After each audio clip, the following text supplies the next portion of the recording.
Merci. Et moi, je vais commencer par un mot sur la méthode et sur l'objectif. La méthode qui en a d'ailleurs surpris quelques-uns, je crois, en arrivant dans la salle. Nous l'avons voulu délibérément, effectivement. Et c'est une méthode qui ne va pas nous permettre de résoudre tous les problèmes ce soir, mais en tout cas, qui indique quelque chose, c'est que c'est la méthode que nous voulons voir essaimer dans toute la région.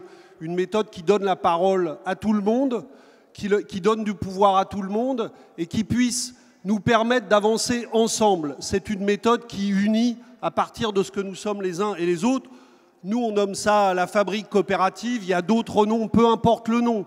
Ce qui compte, c'est que nous donnions l'image d'une liste qui agrège et qui donne de la place à chacun.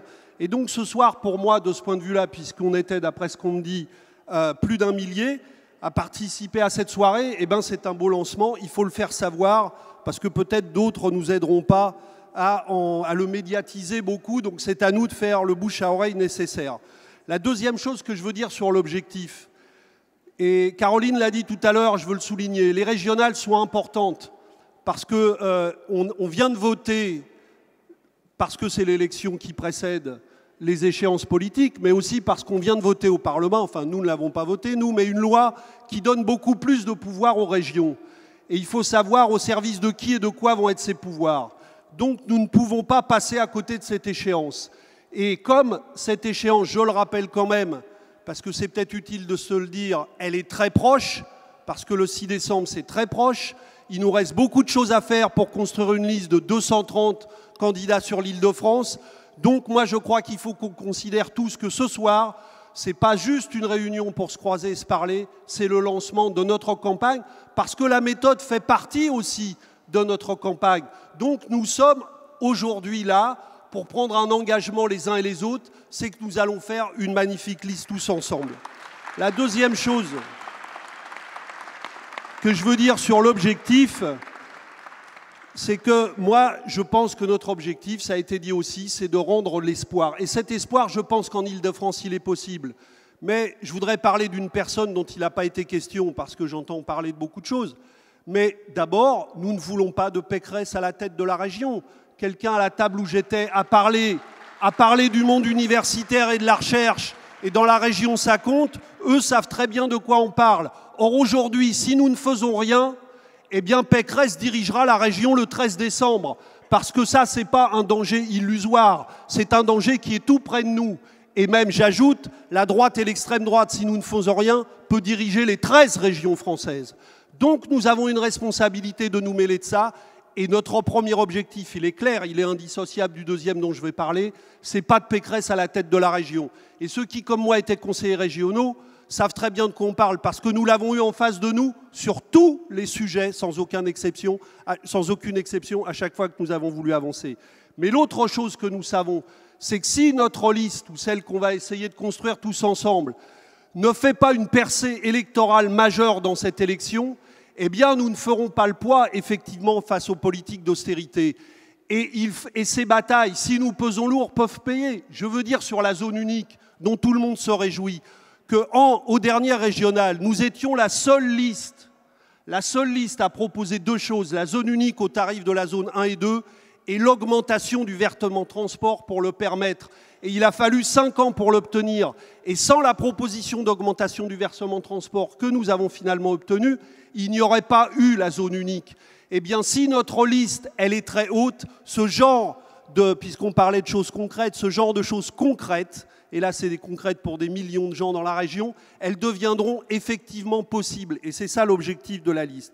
Alors moi, les axes, il y en a plein qui ont été dits et qui sont résumés dans les programmes, mais effectivement, on voit bien, il faut un nouveau type de développement économique dans la région, moins inégal, plus créateur d'emplois dans la région.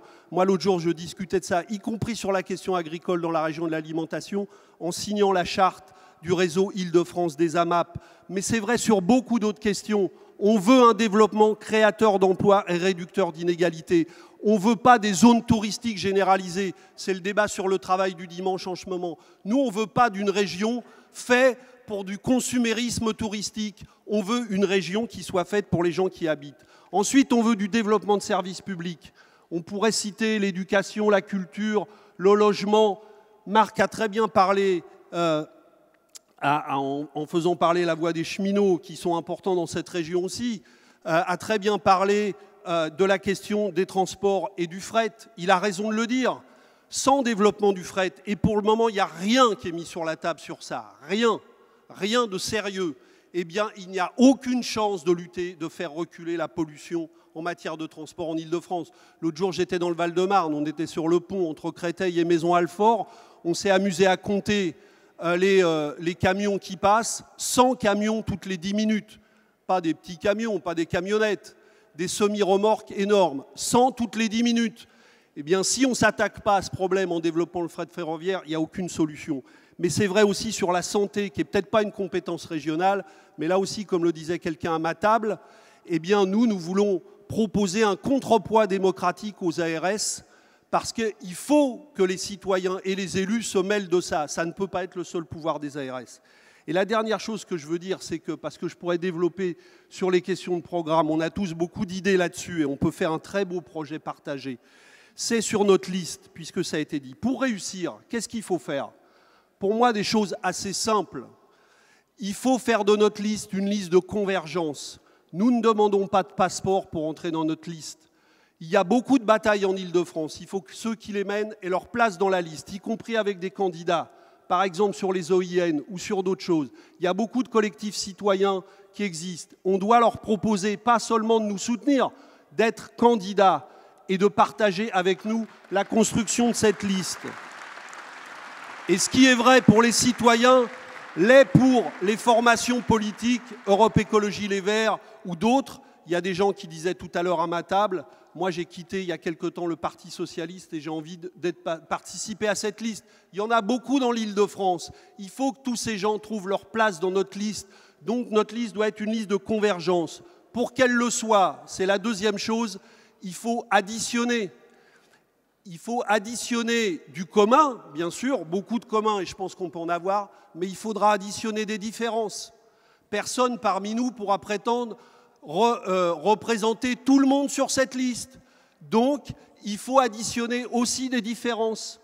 Et il faut accepter que nous ne soyons pas tous exactement pareils, que nous ayons évidemment suffisamment de commun, mais je pense que ça, c'est pas très difficile pour être ensemble, mais en même temps, qu'à côté de tout ce commun, il y a des choses où on n'est pas exactement pareils les uns et les autres, et tant mieux, parce que c'est comme ça que nous sommes l'Île-de-France. Et la troisième chose, comme nous ne sommes pas tous pareils, il faut une conduite collective de la campagne, il faut à tous les niveaux, dans la construction de la liste, dans les porte-paroles départementaux, dans les porte-paroles régionaux, des porte-paroles collectifs. Sans porte-parole collectif, il n'y aura pas de conduite d'une liste à l'image de ce qu'on est.